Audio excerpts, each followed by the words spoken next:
तो बात दिल्ली की कर लेते हैं। देखिए, दिल्ली के पॉश इलाके में शुमार यानी कि ग्रेटर कैलाश, जहां पर गोलीकांड की जब खबर सामने आई, इसके बाद दहशत फैल गई। हालांकि अब दिल्ली पुलिस की स्पेशल सेल इस पूरे मामले को लेकर पूरे एक्शन मोड में नजर आ रही है। लगातार दबिश दी जा रही, क्योंकि इस पूरे मामले में लॉरेंस बिश्नोई गैंग के कनेक्शन का मामला निकलकर सामने आया और इसी के एंगल से पुलिस लगातार छानबीन कर रही है, लोगों से पूछताछ भी कर रही है। इस पूरे मामले में स्पेशल सेल ने 6 लोगों को हिरासत में लिया था, जिसमें से 4 लोगों की गिरफ्तारी भी हो चुकी है। खबर देखिए।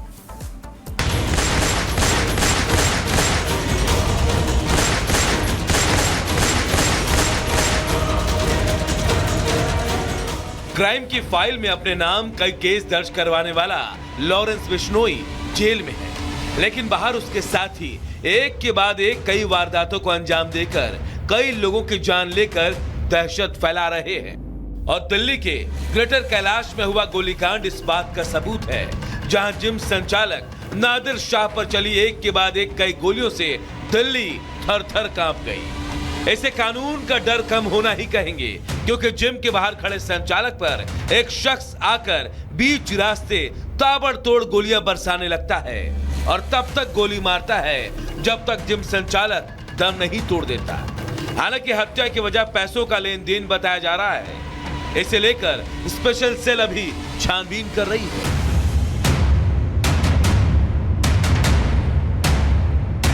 दरअसल लॉरेंस बिश्नोई गैंग के गुर्गे ने जिस जिम संचालक पर गोलियां चलाई, उस शख्स का नाम नादिर शाह है, जो कि अफगानिस्तान का रहने वाला था और दिल्ली के ग्रेटर कैलाश में एक जिम चलाता था। शुरुआती जांच के बाद दिल्ली पुलिस ने तो इसे गैंगवार से जुड़ा मामला बताया था, लेकिन अब इस बात पर मुहर लग चुकी है कि इसके पीछे लॉरेंस गैंग का ही हाथ था, क्योंकि लॉरेंस गैंग के रोहित गोदारा ने पोस्ट करके हत्या की जिम्मेदारी ली है। हालांकि रिपब्लिक भारत इस पोस्ट की पुष्टि नहीं करता है, लेकिन ये पोस्ट देखिए जिसे रोहित गोदारा ने लिखा है। गोदारा लिखता है कि दिल्ली में नादिर शाह का जो मर्डर हुआ वो हमने करवाया। हमारे भाई तिहाड़ में हैं। समीर बाबा भाई का मैसेज आया था कि नादिर शाह हमारे दुश्मनों से मिलकर हमारे धंधे में रोड़ा बन रहा है, इसीलिए हमने मरवा दिया। गोलीकांड और फिर सामने आई इस पोस्ट के बाद दिल्ली पुलिस की स्पेशल सेल भी एक्शन में है और अब तक नादिर शाह हत्याकांड में 4 आरोपियों को गिरफ्तार किया जा चुका है। हालांकि स्पेशल सेल ने 6 लोगों को हिरासत में लिया था, लेकिन पूछताछ के बाद 2 लोगों को छोड़कर 4 आरोपियों को गिरफ्तार कर लिया गया। इतना ही नहीं, स्पेशल सेल की जांच में यह भी सामने आया कि हत्याकांड की साजिश विदेश में बैठे रोहित गोदारा ने रची थी, जिसके बाद गोलीकांड का जिम्मा तिहाड़ जेल में बंद हाशिम बाबा को सौंपा गया था। हालांकि इस गोलीकांड के बाद राजधानी की कानून व्यवस्था पर सवाल खड़े हो रहे हैं कि आखिर दिल्ली में अपराध कब थमेगा, लेकिन पुलिस की स्पेशल सेल फिलहाल छानबीन कर रही है, जिसके बाद उम्मीद है कि जल्द इस मामले में और भी खुलासे हो सकते हैं। Bureau report, Republic Bharat. तो नादिर शाह की हत्या कर दी गई, ताबड़तोड़ गोलियां बरसाई गई। उसके बाद कई सवाल उठ रहे हैं कि आखिर नादिर शाह की हत्या क्यों की गई, क्या वजह रही। तो आपको यह बता दें कि नादिर शाह भी क्राइम में संलिप्त था। क्या है उसकी क्राइम कुंडली, जरा ये आपको समझाते। देखिए, नादिर शाह पर कई आपराधिक केस पहले से ही दर्ज थे और नादिर शाह अफगानी मूल का निवासी था। हालांकि यहां पर आकर वो रह रहा था। 17 सितंबर को नादिर की कोर्ट में पेशी भी हुई थी, क्योंकि कई मामले इस पे दर्ज और इसी के तहत उसकी पेशी भी कोर्ट में हुई थी। गैंगस्टर रोहित चौधरी गैंग से इसका नाता था और एक यही वजह मानी जा रही है कि नादिर शाह की हत्या कर दी गई होगी। जेल में बंद है गैंगस्टर रोहित चौधरी और इससे उसका एक गहरा नाता, एक गहरा कनेक्शन था।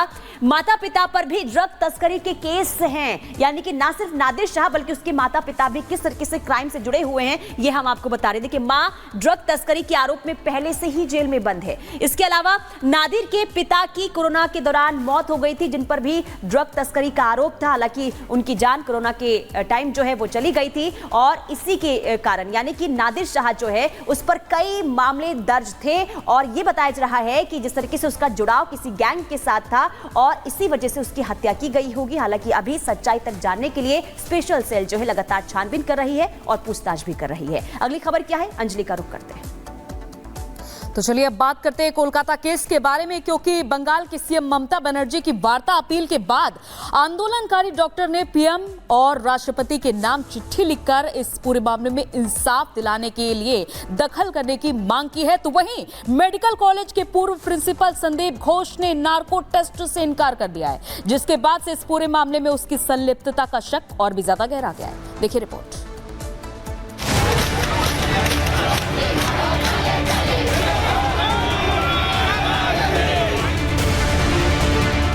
कोलकाता के आरजी कर मेडिकल कॉलेज अस्पताल में जूनियर डॉक्टर के रेप और मर्डर मामले में लगातार डॉक्टर्स का आंदोलन लगातार जारी है। डॉक्टरों और बंगाल सरकार के बीच डॉक्टर्स की मांगों को लेकर और प्रदर्शन खत्म करने पर सहमति नहीं बन पा रही। हालात ये हैं कि ममता बनर्जी सरकार लगातार डॉक्टर्स को आमंत्रित कर रही है, उनका इंतजार कर रही है, लेकिन डॉक्टर बंद कमरे में बात करने को तैयार नहीं। आरजी कर मेडिकल कॉलेज और अस्पताल बलात्कार हत्या की घटना पर विरोध प्रदर्शन के बीच जूनियर डॉक्टरों ने स्वास्थ्य भवन में अभया क्लिनिक नाम से क्लिनिकल शिविर शुरू किया। प्रदर्शन के साथ डॉक्टर्स इलाज भी कर रहे हैं। वहीं ममता बनर्जी के इस्तीफे वाले बयान के बाद बीजेपी अब हमलावर हो गई है। बीजेपी का कहना है कि ममता बनर्जी बस दिखावा कर रही हैं। ममता बनर्जी को न्याय दिलाने से मतलब नहीं, बल्कि आरोपियों को बचाने में ज्यादा दिलचस्पी है। ममता बनर्जी जी ने केवल और केवल निर्ममता का परिचय दिया है और लगातार जिस प्रकार से उनकी सरकार ने बेटी को न्याय दिलाओ नहीं बल्कि सबूत मिटाओ, सत्य को छुपाओ और बलात्कारी बचाओ किया है, आज केवल कोई सिंपैथी कार्ड खेलकर वो बच नहीं सकती। उनको अकाउंटेबिलिटी लेनी होगी। इधर सीबीआई भी संदीप घोष से लगातार पूछताछ कर रही है। सीबीआई ने सियालदा कोर्ट में संदीप घोष का नार्को टेस्ट करवाने के लिए अर्जी दी थी, लेकिन संदीप घोष ने नार्को टेस्ट के लिए सहमति नहीं दी, जिसके बाद सियालदा कोर्ट ने सीबीआई की याचिका खारिज कर दी। अब सवाल यह है कि आखिर संदीप घोष को क्या सच्चाई बाहर आने का डर है? क्या संदीप को अपने राज खुलने का डर है? सीबीआई पहले ही संदीप घोष और मुख्य आरोपी संजय रॉय समेत 10 लोगों का पॉलीग्राफ टेस्ट कर चुकी है। ऐसे में सीबीआई नार्को टेस्ट के जरिए संदीप घोष के पॉलीग्राफ टेस्ट में दिए गए बयानों को मिलाना चाहती है। इन सब के बीच सीबीआई और ईडी की जांच और तेज हो गई है। एक तरफ ईडी संदीप घोष और उसके करीबियों के ठिकानों पर लगातार छापेमारी कर रही है। ईडी को छापेमारी में घोष के घर से संपत्ति के कई दस्तावेज मिले हैं, तो वहीं दूसरी तरफ सीबीआई की जांच में संदीप घोष शिकंजे में फंसता नजर आ रहा है। Bureau report, Republic Bharat. चलिए आगे बढ़ते हैं, बात कर लेते हैं बिहार की। देखिए बिहार के पटना से जिस तरह की खबरें सामने आई, कुछ इसी तरह की खबरें और वक्फ बोर्ड की करतूतों ने वक्फ बोर्ड में संशोधन को मजबूरी बनाया है। क्या पूरी खबर है वो आपको इस रिपोर्ट के जरिए दिखाते हैं।